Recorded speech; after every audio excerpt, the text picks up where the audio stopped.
And we're going. Welcome back to the Movie Whale Marathon. I'm Ooh, Andrew. I'm Mac. And we are once again almost halfway through another marathon because it's just a trilogy. Yeah, Woohoo. We're doing Night at the Museum, I'll Battle do of the it. Smithsonian. I think it was 2009, directed by Sean Levi again. Good stuff. Hmm. I'm excited to get into this one. I'm Okay. I'm loving this marathon. I'm really enjoying this so far for now. Um, and it was fun watching this again because I've seen this a few times, but this is one of the this I saw this in theaters when I was a kid, which was really Mm. fun. Um, and yeah, I don't know. I don't want to talk too much, but just real quick, I really enjoy how it opens the same way as the last one, but with the added drama and suspense of all of the characters being rounded up and boxed up. Um, Yeah, I don't know. I feel like we've forgotten something already. I feel off. Did you say Mac? I did. Okay, then I don't know what we're forgetting. Um, but yeah, I like the continuous theme of opening the movie the same way as the previous one. It is very Yeah. mysterious and sad, and I'm excited to get into it.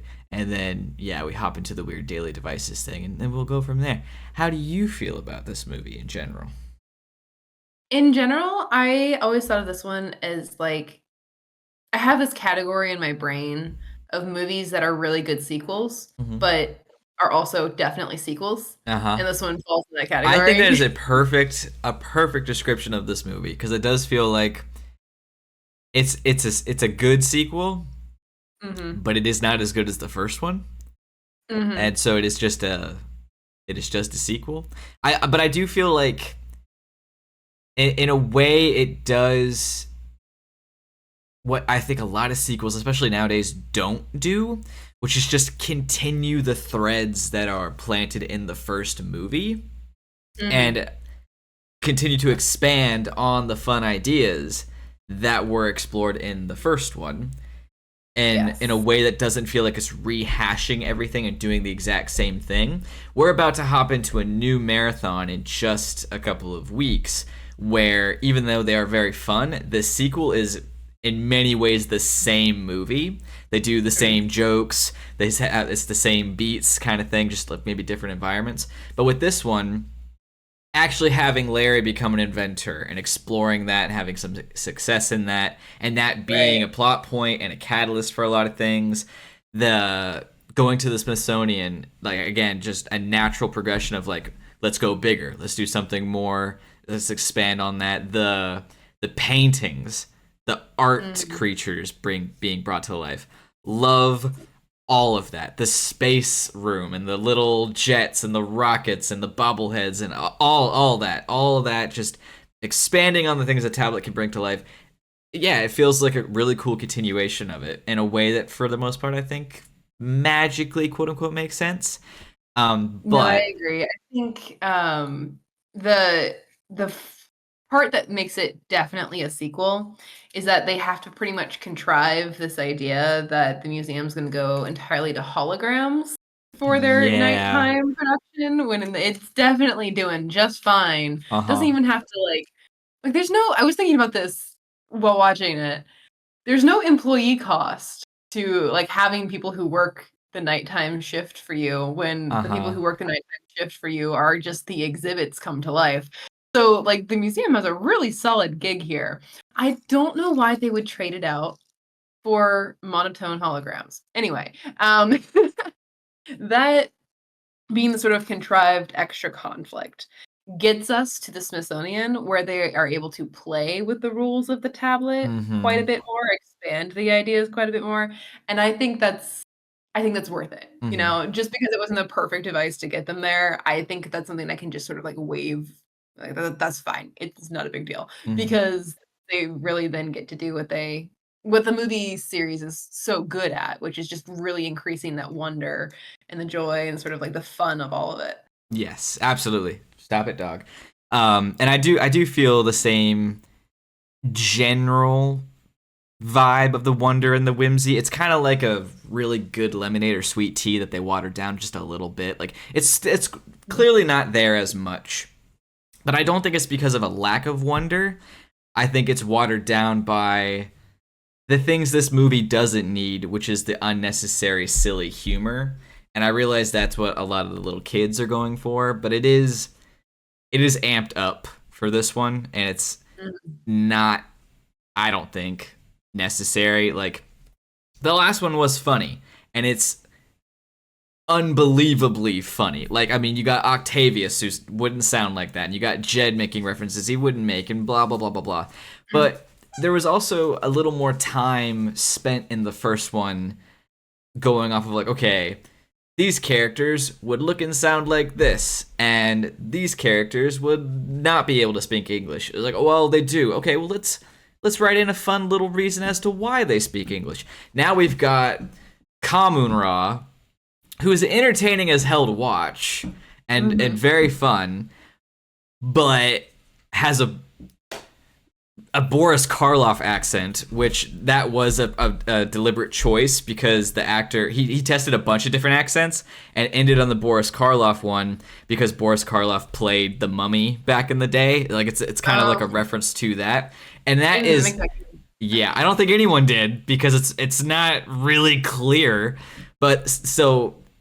The thing though that stood out to me a little bit, again with like the thought that's there and not quite there, it's not just the language issues, which you can maybe yada yada away.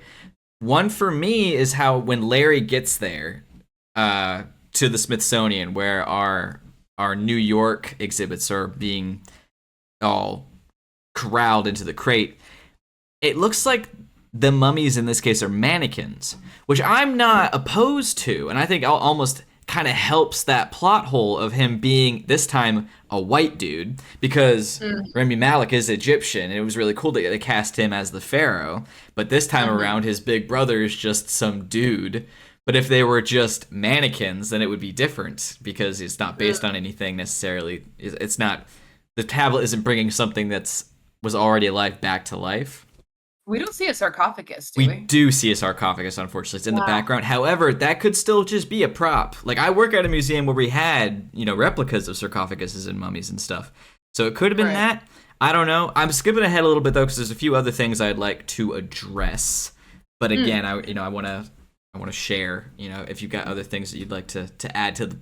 There are more plot holes this time around. There are more, quote-unquote, issues, I think, that are presented in this movie. I agree. I don't know that it impacts I don't know that it impacts my viewing of it very heavily though. At least not as much as I would some agree films. for the most part, yeah. Where like there are some like world building questions with the whole like what does the extent of the museum count as and all that kind of good stuff, which I'm willing to just sort of like wave a wand and be like wherever the museum stops is where the coming to life stops. So there's like these really weird hard drawn boundaries, but it's fine. Well, it seems I wonder about that too because I think one of the coolest lines in this movie is when Larry is on the phone with his son, and his son is looking at the map of the museum, and they say if the tablet is down there, then the biggest museum in the world is coming to life. That gives me chills every time. I don't exactly know why. It's pretty basic, but like that idea is still fascinating to me, and it's not true at all, even a little bit. Well, you can tell in the movie.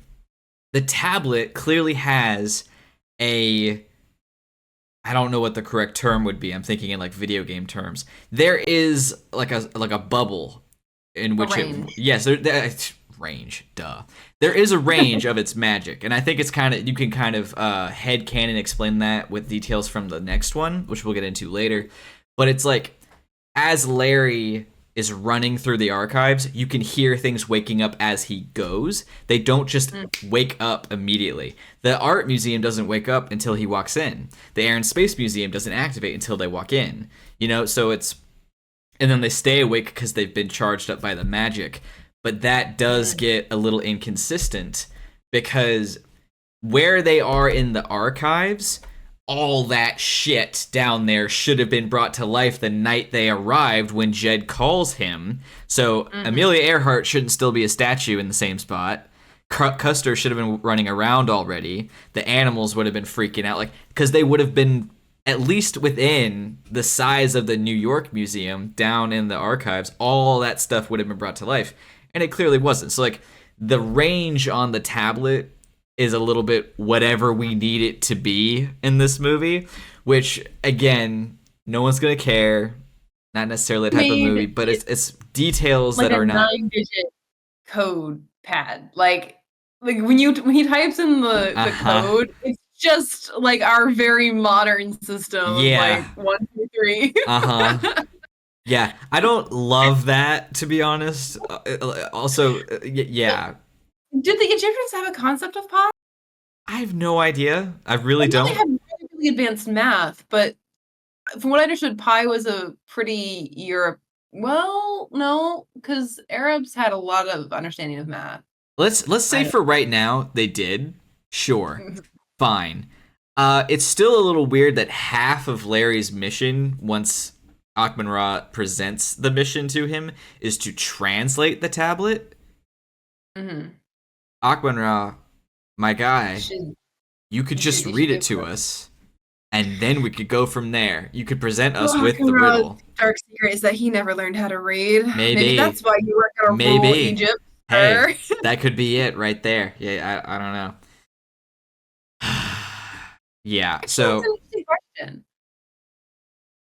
Kings had scribes mm, and historians. hmm Were pharaohs expected to read? I don't know a great deal about it. I do know from the very little I know about, like, European kings, scribes, all that, and Egyptian pharaohs and all that. They were more, I think, intellectually Count. comfortable and progressive, the Egyptians, than the European bunch. So I would imagine they could read and write, at least their world. I don't know. Don't quote me on any of that. None of this is my area of expertise. Yeah, I don't know that I would make any guesses as to it. I know that European nobility was expected to read and write, but I don't know if that was true for ancient noble cultures, I guess. Yeah, not a clue. Again, let's assume they were. Akhman Ra, he's just, he's all over the place. He doesn't know what he's doing. Yeah, again, we're all over the place. So, like, I would say I don't really have an issue with the movie at all until probably, I would say, Colonel Custer is where the tone shifts really get introduced, and that's like the biggest issue of the movie is the tone shifting. Because up until then, it seems like the consistent humor that we've had from the first movie with, Dr. McPhee and Dexter and funny moments with Nick and getting to the museum. It is wild as well when they get back to Larry's apartment and the phone rings and answers, and it's Jed. Like, especially when you're like 12 and you're watching this movie, that's the last thing you're expecting. And then you have to wonder, why does Did Jed know his just phone die? number? Sorry, Wait, what? what was that? What would you say? I said, did Judd just die? Oh, there's that, but then I also wonder, how does Jed know his phone number? I would not be surprised if that's something he shared with them I in the guess years. that's Like even like fair. he was like leaving, right? Yeah. So Yeah, maybe. Oh, there's another one though. There is one massive weird question that is presented in the first 15 minutes of this movie, first 10 minutes of this movie. Larry has been a successful CEO slash inventor slash whatever for what, 2-3 years? Kind of thing? approximately, I think. Yeah. He hasn't Who's been the been night guard? what? Who's been the night guard? Yes. Who? And what? How? Who? They specifically say. Akhman Ra specifically says. Yeah. Akhman Ra specifically says. Not Akhman Ra, I'm sorry. Octavius specifically says that there's no one there to speak for them during business hours. How? How is what? What do you mean? They does not have a night guard position anymore. And you just did, like, really? No one? Like, I don't think it would have been that unreasonable, that crazy to just write in someone else that had to know the secret. Like a fun little sidekick to have. Now, we get a little bit of that in the third one, which I'll talk about later. I don't want it to be done like that. But you could have done something. Because that is a massive, glaring, weird plot hole. It's weird enough that McPhee doesn't know about the magic. It's weird enough there aren't janitors. You've established there are night guards who kind of hold this weird secret and do this thing, and then there's just not. Then there isn't anymore for some reason. But okay. Well, we're being honest. Like, the idea that only the night guard would know about the secret doesn't really hold up anyway. Fair. But for the first movie to establish so significantly that it's important for the museum to have a night guard that knows about the secret and can manage it, and then the second one to be like, and we just don't have that anymore, and it's great. And it's like, oh. But it almost truly comes across like they forgot that part of the first movie because they wanted to write this believable and kind of fun idea of Larry taking off and building his business, so he leaves the museum behind and he forgets, parts of his life that he enjoyed. I will say I do like that kind of underlying message though of this movie, that is, happiness is doing what you enjoy, not necessarily what is the most monetary gain. I do appreciate that. He thought he would do, What? like that was his dream. Yeah, to be exactly. an inventor.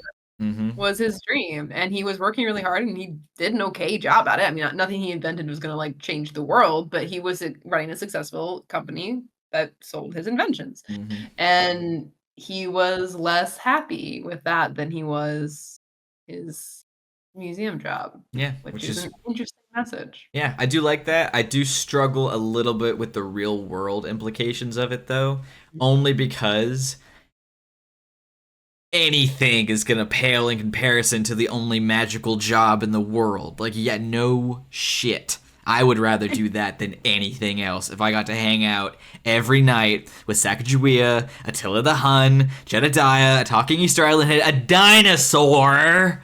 Yes, I would rather do that than anything else. Absolutely. But again, I do appreciate that message, and I do appreciate the helpful guiding hands being not only President Roosevelt, but Amelia Earhart. Segue, cool inclusion. Amy Adams does very well. She's very fun. I really enjoy her presence in this movie. I have heard a lot of critique for this character. People think she's basically forced romance is their critique of it. They think it's unnecessary to have her in there as a romantic arc, and they don't think that she provides much else to the story beyond that. And I think they're kind of missing the point. I will say it's not done super deftly in the sense that like it's a little in your face sometimes with certain aspects that maybe throw off the message a little. But I think if you're paying attention, you'll notice that her interest in Larry, while having some like romantic spin to it, it's more about the opportunity that he presents. She's realized she's come to life for the first time, and this guy seems to know what's going on. So she's curious, and she's going to follow him around and figure it out. And she's having a good time doing it the whole way through. And then of course you find out that like she knows that he thinks that she doesn't realize most of the through most of the film. And then you get to the end, she's like, yeah, I know, I'm not dumb, but I'm having a lot of fun just running around pretending like it was gonna be forever, and I'm gonna continue doing that until I can't anymore. And that parallels the idea that Larry should do what he wants to do really well. I mean, she's a little bit opposite Teddy Roosevelt in the sense that like Teddy Roosevelt teaches him responsibility in the first one, and this one she's like, also you can do what you love. No, I think you're right, and I think I feel like if you pay a little more attention, it's pretty clear that that's what they're doing with it. I also feel like it's a more believable version of, well, so she says something similar that Sarah Connor says in one of the Terminators, which I bitched about, which was, you've given me a lifetime of adventures in one night. In this instance with Amelia and Larry, for one, it's way more adventurous than Hmm. Terminator. Say whatever you want, time traveling robot, sure, but like we're hopping through time into photos and paintings, fighting dinosaurs, And not the vibe is necessarily. way more adventurous too. It's not high stakes life or death. I mean, there's a little bit of that to it, but it's mostly like this is a fun romp through a museum that's come to life. Right. In Terminator, it's you're gonna die. There's not much I can do to stop it, but I'm still gonna try. The drama level is turned up to 11, Mm-hmm. and then at the end they're like, "And we were in love," and we're like, "It's okay if Right. you weren't." Yeah. See, It was like 28 I, hours. yeah, I like that the end is not we were star-crossed destined lovers. It was just, Mhm. it was cool to go on this adventure with you and we had a little bit of an emotional fling and we kissed. That's great. Thanks for taking me on this adventure. Good night. Like that's more believable. I appreciate that and I think that's fine as it is. And I think it's kind of cool and sweet that in the end when he sees someone who looks like her, he's kind of drawn to her. Um Mhm. like I think it's like an open-ended loose end kind of thing. That's fine. I do kind of like I missed Rebecca at first, I did but like, too. well, see, yeah, I did, I really did, but then at the same time, I the first one does pretty well with implying that could be a romance while also really not doing anything to make it a They romance. never Like, actually directly show interest in each other. They find each no, other interesting, but they yeah, never actually the one time they even maybe kind of go on a date, they are both very much like, "Oh, as professionals. Professionals. mm-hmm, Got it."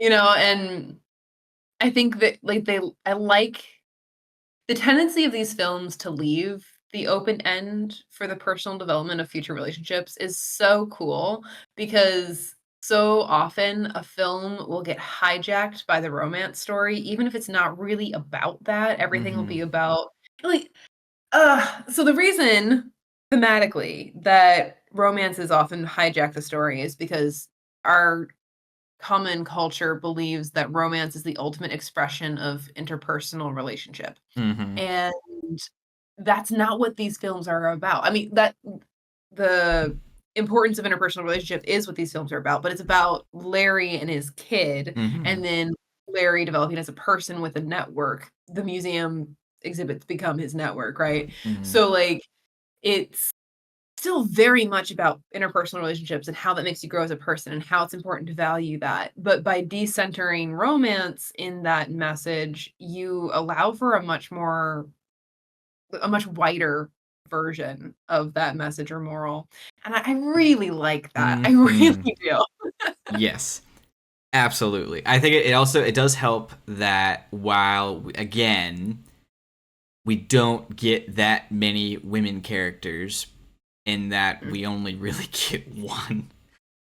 She as she says has a lot of moxie. She's got a lot of agency and that's good stuff. She's an ass kicker and I appreciate that. Mhm, It mhm. is. We talked a little bit last week about Sacagawea and how she basically does nothing. It's a little bit bizarre to me that they got everybody back for this movie to Mhm. just sit in a crate and then fight for like a second. Like it's just I don't know. I think it's funny because like a lesser movie, which you would think these movies this trilogy is, would just cast anyone who looks Right. like the character and have it because no one's gonna notice if Attila the Hun or Sacagawea is not the same. But I mean, I would. But they no like yeah, we'll have Sacagawea here for like 2.5 lines and Attila to just sit there and smile and I don't know. It was Mhm. I just thought it was I both appreciate it and I find it weird to bring back all of your characters and only really do anything with three of them because Ak and Jed get to do stuff. Teddy gets like a silly moment as a bust later Mhm. on, and that's about it. Dexter's in I it, think like Sacagawea's moments with Colonel Custer. Custer. Yeah. I like if only for those moments. I'm so glad she's Oh there. yeah. Oh, they're so good. Suck it a box. Yeah, but like, no, it's good. Will not But be already the enemy. what? Sorry. Just her bit about like if we yell attack, will we not be warning the enemy that we are about to Yeah. attack? Oh yeah. I guess you're right. Good stuff all around. Hopping around real quick again, just more things I really like. Mm. I love, just because I'm a child, the Smilodon skeleton breaking out of the box as they're Mm. releasing things. That's just fun. I love seeing the Tuskegee Airmen. I just think that's cool. Yes. It's cool that they're there. I love the little moment Oh, between there's a little them. moment. Yes, I Yeah. love the moment between them and Amelia Earhart. That is wonderful. Um, Hmm. I loosen the reins a little bit on my criticism with the humor and the silliness for the Einstein bobbleheads. They kick ass. You have a soft Um, spot. yes, that whole little moment is pretty fun. And I think if you were to pick a moment that really shines in this movie, that takes the whimsy of the first movie and really increases it, is the whole art museum. All of that, the statues, the weird abstract creatures, the paintings. I love when the, the little people in the snow painting are freaking out, Mm. and Amelia tells Larry that they're not reacting to him, they're reacting to the Egyptian soldiers. And that weird statue with the curly head is also pointing at them, like he was trying to warn. Like, he can't even talk. He's not a character in the movie, but he's like involved in the scene. Like, it's just cool. And then we No, get, I love that. The environmental aspects of this yes, film stay the same as the other one, where you have yes. busy backgrounds. There are things moving Put around, a doing pin stuff. in that, because I was thinking the same thing for the next one, and we'll come back to it, because yes, they did that in Mhm. this movie beautifully and perfectly, and I love all that. And I on top of that, with this array of magic, an array of environments, an array of scenes, I like that kind of consistency with some of the new villains. I like that Al Capone is black and white the whole time. I just think Yes, that's kind that's of great. fun.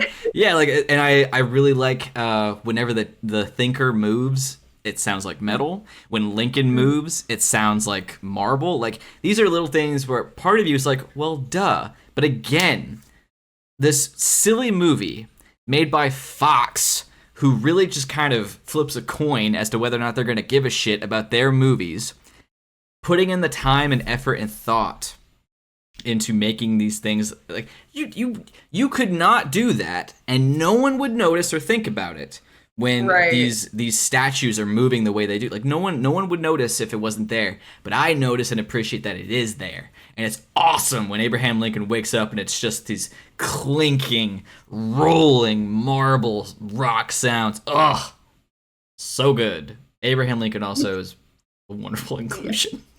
Oh, I know. I love him. I He's like so the way sassy. he shows up too, where like at first, like the first interaction between him and Larry and Amelia is very kind of like, oh no, we accidentally brought a magic tablet to the Lincoln Uh Memorial huh. and he is going to walk everywhere and give us away. And so like that chaotic energy in that scene is actually directed and written pretty well. And then to have him show up at the very end just to like Mm-hmm. turn the tides, your Deus Ex Machina is Yes. giant Abraham Lincoln. Uh Like huh. I will take that. I love that. Yeah, I do too. I also, again, going back to the good sequel, we've had the Larry and the miniatures, and now we have this fun moment where Larry becomes the miniature. Like, oh yes, chef's kiss, wonderful, silly Mhm. moments, like, in a believable way too, because like, you're not gonna come across an exhibit in the No. Smithsonian where there's something massive, but like, you found a pretty good way to introduce it in a believable environment. Love all that. Mhm. Yeah. So I mean, what else? Do you have anything that you'd like to get into? Um, the Amelia Earhart stuff was mostly what I was thinking about when I was watching the film because her character I find very interesting. I'm not always 100% like she's my favorite character. I just find her involvement in the film to be a very interesting role. Mm-hmm. I will say I also it's a silly movie for kids, Yeah, yeah. but I felt like the interpersonal relationships were actually reasonably stepped up in this film. I Mm-hmm. liked that the museum inhabitants were sort of like a little salty that Larry had left, but also kind of understanding. They were like, I mean, what you gonna do, right? Mm-hmm. And I liked that um when they were like threatened and everything, they really like bonded together. I thought it was I thought it was a bit of a bummer that we didn't really get to use the characters from our first movie as Yes, much. I think that's a fair and just a very obvious critique. Like I Yeah. would say a blemish, not necessarily a stain, but it is a Mhm, blemish on this movie because mhm. those characters are really fun, and I would honestly love to see them do more stuff, and we don't really get to. So you're totally right. Yeah, they pick Jed and Octavius and they lean into that, but those are the only two that really get a ton of development from our original cast. And then I do feel like kind of in the same way, it was maybe a bit of a bummer that Nick wasn't really there. Yeah, because I would have loved to see more of him. I think it's understandable why he wasn't, because like realistically, would you really bring your kid along on on a mission like this? I don't know. Well, Maybe, but um it's just kind of like having him as like the guy in the chair or like the, sort hmm of network guy, it works pretty well. It just means he's very disconnected from the action of the film, which yeah, then makes it all about Larry and the museum inhabitants. But since we only really get to see Octavius and Jedediah do their thing, it really becomes about like primarily Larry, Jed, and maybe kind of Dexter. And Octavius is running like the D plot over here. hmm So it's, I think it still works because it's still about Larry kind of like figuring out his relationship with the museum, and all that metaphor from the first one pretty much still carries over. The allegory, the themes are still there, even if they are in different shades, right? But because we don't really use characters from the first one, we just see Larry doing what he did in the first movie again with the new exhibits that he's hmm working with. We yeah, see him learn something from Amelia, which he learned something from Teddy in the last one. We see him inspire and raise up General Custer, even though he's, or Colonel Custer, whatever it is. Even though he's ultimately still a joke at the end of the film. yeah. Like, there was an opportunity to develop more rich connections with the characters you had from the previous film, and they chose not to do that in favor of the new and exciting things the Smithsonian would bring. And I'm a little on the fence about that. Yeah, and the comedy as well because Mm. I feel like so I think it's a little weird that so far 2 movies. The first movie, the antagonist, the villains are 3 geriatric fuckers who are pretty funny throughout the majority of the movie. Then all of a sudden, they turn kind of terrifying because they're Mhm. old men who are willing to kill and they're juiced up on super energy. The next movie, the villains are Al Capone, Napoleon Bonaparte, Ivan the Terrible, and Evil Pharaoh, and nothing intimidating about really Mm. any of them. You know, like Akman Ra is kind of scary during the first interaction. Then we see him looking at Ruby Slippers and sitting in Mr. Bunker's chair and wearing Muhammad Ali's vest and critiquing Darth Vader and like sure he opens a portal to the Egyptian version of hell, which we'll come to, but like they don't really do anything spooky with Yeah. these really cool villains that you could have done something. And again, that's where the tone is kind of off here or there. But like they didn't really want to go dark. Where I think there's room to go Introduce dark a little bit if they wanted to, like a little bit. You know, Yeah, to like introduce the characters that they do and to have the most life-threatening situation be like Jedediah's in an an hourglass. hourglass. Like, Yeah. they make it, I would say the movie thematically, or like like the tone and the shots and the music and everything, they make that feel pretty tense. Like there are Yes. times you're like, he almost dies several times just from the sand, right? So Uh huh. there's moments where the movie does manage to make that feel tense. But since that was the darkest they wanted to go, choosing genuine terrors from history to be your villains and then undercutting them just by like making them essentially comedians Mm-hmm. was maybe not your best move, because again it's highlighting the fact that you don't want to go there, which Right. then undercuts maybe a little bit about the tension in the film. But then I do think we need to sort of like take a step back here and be like, this is a film for kids, I so guess I sure don't to know an how dark extent. you really want to go. I feel like in many ways though that's often not it's not debatable because yeah, sure it is for kids. I don't know if that's a good excuse, even though I've brought it up myself. Just the more I think about it, because like you get movies like I don't know Up. That movie's for kids. That doesn't stop them from doing something dramatic and something a little bit dark. You know, it just depends on when you want to make that decision. And this weird half and half that this whole trilogy really has as to do we want to take this movie seriously or not?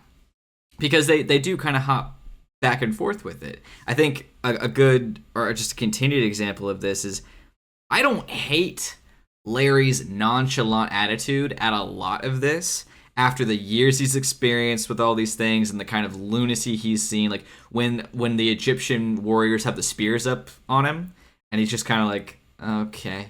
Like at first that's fine, but he's like that every single time they do that, which again makes it feel like they're not really a threat. When in the first movie, they made the miniature Roman army feel threatening. They made the Huns just running around feel threatening and scary. And now we've got, again, yeah, like soldiers and warriors and spears and all this stuff, and none of it has any weight this time around. I don't know, I think it's, even though it is a kid's movie, people also argue that, like, Star Wars is a kid's movie. Iron Man is a kid's movie. Like, you could still have some violence and some I don't know, more amped up drama when you've got characters historically that are monsters. You know, like I mean, you could do a little something with that. And side note, that joke that Ivan the Terrible makes about his name not being Ivan the Terrible but Ivan the Awesome, that is true.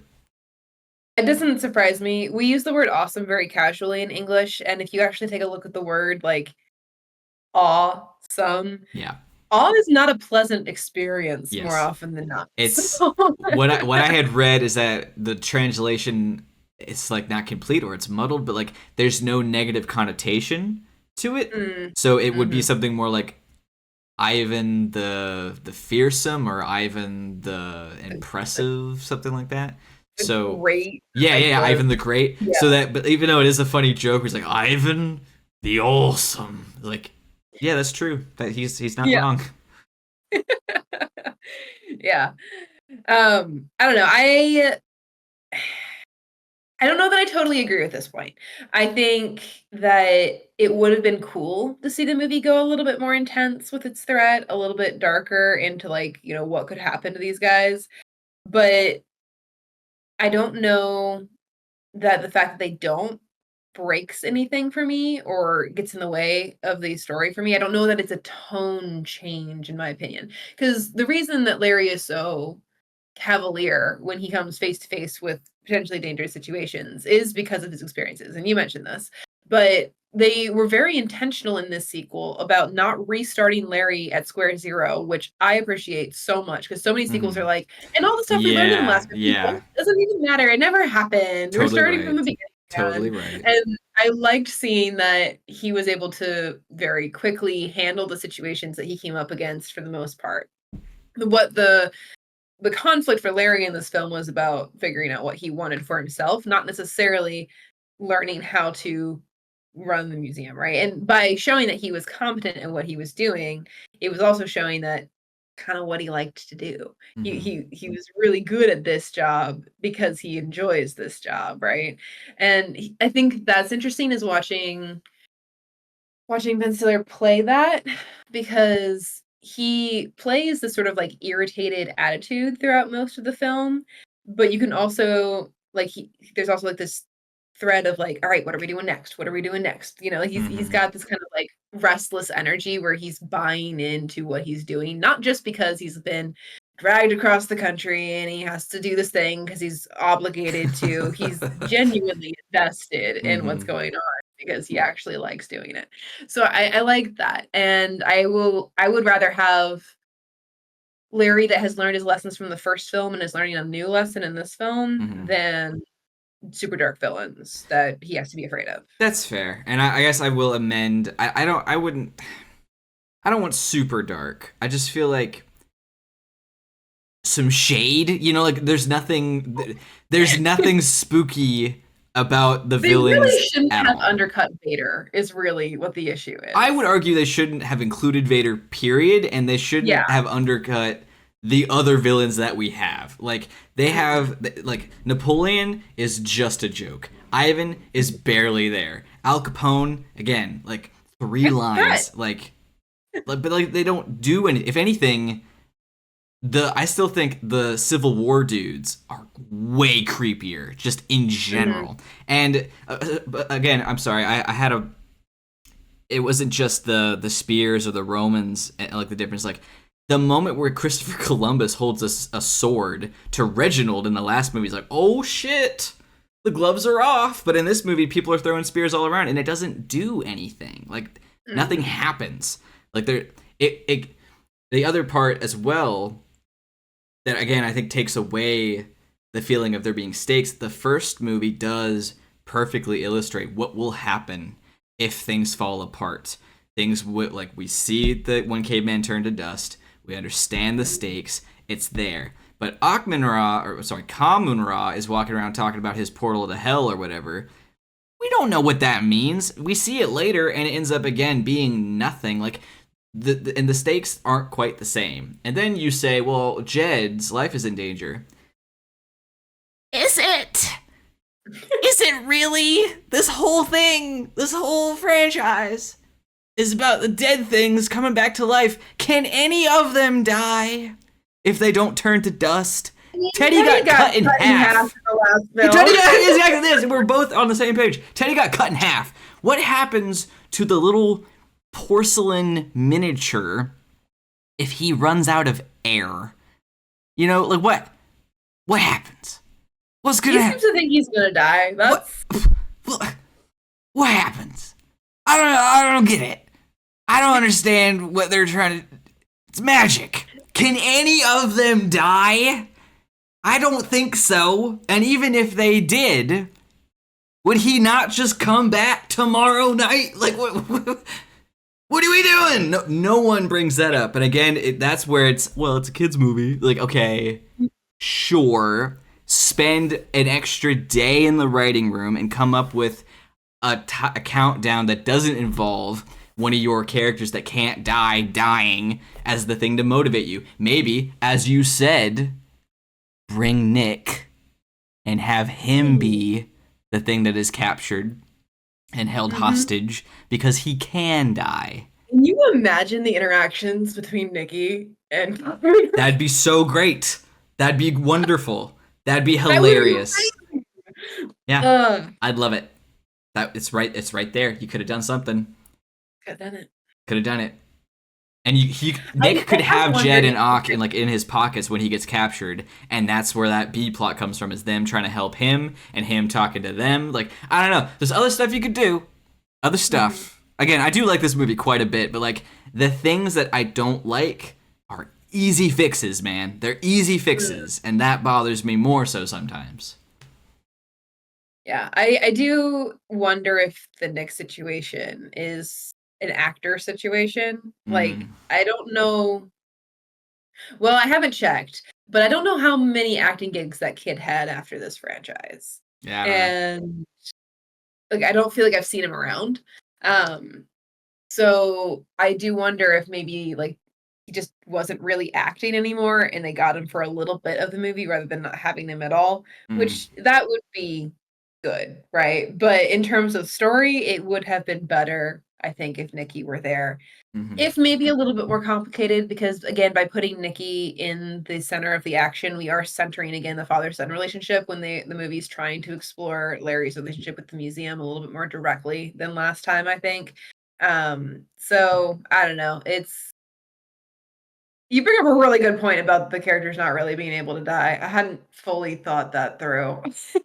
I mean, it's just those are the rules they presented us, man. Like, Yeah. I don't really know why we're supposed to fear for really anybody's life. It's a little confusing. Yeah, they go out of the way to show us the durability of the characters in the last Yeah, film. And in this one, they're pretty flexible with the durability too, and they still yeah, don't really it doesn't really yeah. add up. There's also we do. have to talk just for a second. In the last one, Larry faced, arguably, some pretty believable and fair consequences when there were remnants of the chaos from the nights before. And Mm-hmm. it was more believable in the grand scheme of things because it was contained to the one building. They trashed the The Smithsonian. entire Not Smithsonian. only do they trash the Smithsonian, and Ahmed or Kamen Ra is sitting on a stack of artifacts from who knows where at the end of the day, but we also crashed what's implied to be the first airplane ever. The Or mannequins, a model of. maybe a model of, but we're flying through windows, we're breaking things. We've you really expect that octopus to go back into the museum? Oh, bold of you. Did you tell the Smilodon to go back into its crate? Is the hippo going to fix the box it was in? Like, what are we doing? What are we doing here? I mean, damn. And then I guess, is Lincoln okay because he's in his seat? Is he outside or is he inside because of where his memorial is? Like, there's no walls really. I mean, there's a few walls. Like, what are the rules there? And then the paintings. Larry throws the water out of that one painting. Is that painting forever changed? I mean, what are we doing here? I'd The, love to live in the alternate reality where Larry's antics at the Smithsonian have permanently changed it. Can you imagine like the news stories? like the is this like the PR guy's like, do we call this vandalism? Like, I mean, it seems to be the same painting, but it's what do we say? Mm-hmm. And then there's a mummy that's missing because Akman Ra got banished to the afterlife or the underworld, I guess. Like, that's also, Mm-hmm. they're way too casual about that. That there's like, I mean, An there's just, actual afterlife yeah, activated that's by the so, tablet. yeah, it's one of those things. We didn't talk about this enough back when we did Indiana Jones, but like when you come back from one of those adventures and you just sit down in your room by yourself for the first time after all that, it's like, shit, do I have to go to church now? Like, do I need to pray to Ra? Because There was there's a, proof of yeah, like, that belief system right, like, now. yeah, I'm an atheist, but now I've been presented evidence. What do I do? Like, oh, like, I don't know. And like, it turns out as well, his really cool afterlife army of bird-headed warriors suck shit. Like, don't really do Abraham a whole Lincoln lot. shows up and shoos them all off like they're pesky pigeons. Yeah, that's the battle, quote unquote, of the Smithsonian. I'm a little mixed on because it does seem to be, again, one of those things where it's only serious if we need it to be, so we can have our moments and Mhm. our silly moments and our conversations. I do love Jed and Ock slicing up people's shoes, and then we see the big picture of everyone freaking out because it's that is genuinely fun. So Um, they worked in one of those sequences in all of the movies where yeah, it's like them going through something harrowing and uh difficult huh, and epic, and then they zoom out and it's like tiny little pipsqueak voices, if any. yeah. That was pretty fun though. I will admit that. Um, I do like Abel. Abel is fun. I like that they went with polar opposite for Abel rather than Yes, doubling up. I mean, yes. there was a little bit of doubling up, but yeah. But yeah, I mean, I think there's a few other things that I have either mild issues with or things that I enjoyed, but for the most part, I think you really summed it up well in the beginning. Where like this is a sequel, but it is one of those good sequels. Hmm. Eh, yeah, I don't know, but there are definitely more egregious plot holes in this one than there are in the last. Yeah.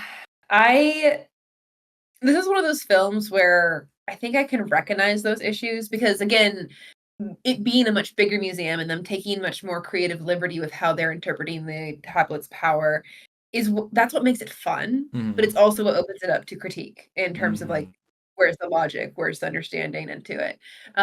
So when I watch this film, I very much kind of go, I'm not going to stress about the how. I'm just going to enjoy the story they're telling. And Hmm. I don't feel like the story they're telling at too many points gets inconsistent. I think your critique about the villains not quite being dark enough and maybe like the actual threat level is kind of a concern. And I think it's kind of a concern that we don't really clean up at the end of the night because it's so established as an important rule in the last one. Hmm. But I mean, like Amelia Earhart does not have time to get back to the museum before she turns to dust, okay? Like No, she doesn't. no, yeah, she just doesn't. The sun rises as she's flying off into the I horizon and she's going know. south, Yeah, not she's also west. yeah she'd be going. Well, she is going a little bit west because she's going from New York to Washington. So like that's not. She doesn't have a lot Not of enough time. matter. She's got a little bit of Yeah. time. But yeah, Actually, that's an interesting question. If she just stayed ahead of the sun, would she stay alive forever? probably. I mean, we see a little bit of that in the next movie, so that is something they could Mhm. kind of do. So, but like, I'm glad you brought up just that specific sequence though, because I wanted to reference it. Like when she takes off, before she takes off and all that, unloads our friends, and they pass a statue on the outside of the museum. Another statue of That Teddy. statue never comes to They life. It should. never acknowledge that that statue is there, and it annoys me because it just does. I can believe Mhm. why it wouldn't come to life in the last movie if you want to try to argue it's within the enclosed quote unquote tomb, as we later learn as like its purpose and all that. But like they walk right past it with the tablet and nothing. Nothing. Mhm. I don't like that. Nitpicks all around, but whatever. Yeah. I guess what I was trying to say, because I kind of forgot where I was going with all that, because the Amelia Earhart thing with the plane has bothered me since I first saw the film. But mostly, I'm not bothered by those things. I think that you make a good point about the villains. I think you make a good point about the sort of like end of night consequences because of how important that was to the first film. But I like the story they're telling more than I feel the need for it to be totally consistent in Mhm. the sense that I think because they prioritize the things they prioritize, the story is interesting and good and engaging. There's a potential world where it was both incredibly accurate or consistent and still engaging and interesting. We don't live in a world where we can always access 100% perfect all the time. So Fair. this is something that I have a little bit of forgiveness for. That's fair. I think in general, I mean, I know you're right, but it is always unfortunate just seeing that like it wouldn't have been that hard to do this. And I think part of it for me as well is just knowing we're on a downward slope. I feel like Yes. Hurts. if we corrected the things now, like in the timeline, if we fix the things here, then the things that happen next won't happen because it's like the last one is Thor, but better. This one is Ragnarok, and the next one Mhm. is Love and Thunder, Mhm. which is just heartbreaking. Whatever, we're on this week. The Jonas Brothers are in this one. That's kind of weird, but fun. I mean, I guess. And that's also okay. Actually, I do want to talk about this for a second. It's Okay. weird. It's weird to me that for a film franchise that gets so little love critically or like theatrically, continues to have essentially cameos, like Yeah. fairly significant Uh-huh. celebrity cameos. Yeah. It's like the high And budget Spy Kids. Because actors you would never expect maybe to see in this are I think once you land though Robin Williams, in a way, mm, the sky's the limit. Because like mhm. he gives credibility no matter how much fun you're having. If you got Robin Williams, you can get anybody. You know what I mean? Well, and I do think there's a little bit of something to what I have mentally coined the comedians network. Mm-hmm. Um, Oh yeah, for sure. like, and I don't just mean like, the basic, like when you're in an industry with somebody, you have a network with them. That's true of all industries. But I feel like comedians in particular are always like, let's do something wild. Let's do something weird. And so they have this tendency to just sort of cast via network where they're like, I want to do something fun with this person. Mm-hmm. Come do a fun thing with me. And the other person is almost always like, yeah, I'm down. Let's do it. Yeah. So, It's like Mindy Kaling is in this and Jonah Hill is in this. Like, yeah, no, I see what you Mhm. mean. Mhm. But 'tis it a whale? I want to give it a whale, I but I do don't too. know if I I should. think I think we're in the same boat because I don't think it is a whale, Hmm. but I might lie and say it's a whale. I don't know. Like, write down, I'm lying, but this is a whale. I think it may honestly depend on the day and how much I care Maybe. about those nitpick things because I have a great time watching it. It is really Hmm. fun. The Emotional adventure, watching it. yes, and like the chaos is still here. There's still whimsy. It's still characters I enjoy. The costumes look great. The music is wonderful. The adventure, like all of that. It's just not as good. So like Mhm. a lesser whale kind of thing, maybe. Yeah, yeah. What's really fucking stupid is that the last one that we talked about, 42% on Rotten Tomatoes. This one has a 44. That's Oh, what? bullshit. This is not better than the last one. That's insane to me. Just I stand by the idea that people didn't really understand the first film. Critics probably, didn't yeah. really understand the first film. And now they know what the genre is. Maybe they got it a little bit better for the Ah, second one. I don't But it's know. not as good of a film. No, it's It not. should have a better It score. just isn't.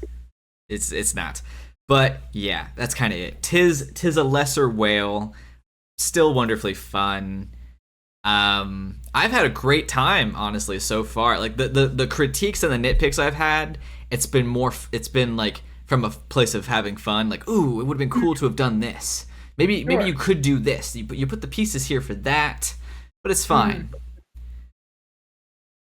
The next one Yeah. hurts We shouldn't me. talk about the next one till the next one, but Yeah. yeah. Thanks for listening. If anyone is ever here, you're not, but it's all right. We Uh, appreciate you. Although we yeah, don't know why you're here. really don't. Like, I mean, if anything, don't subscribe. Make a point of it.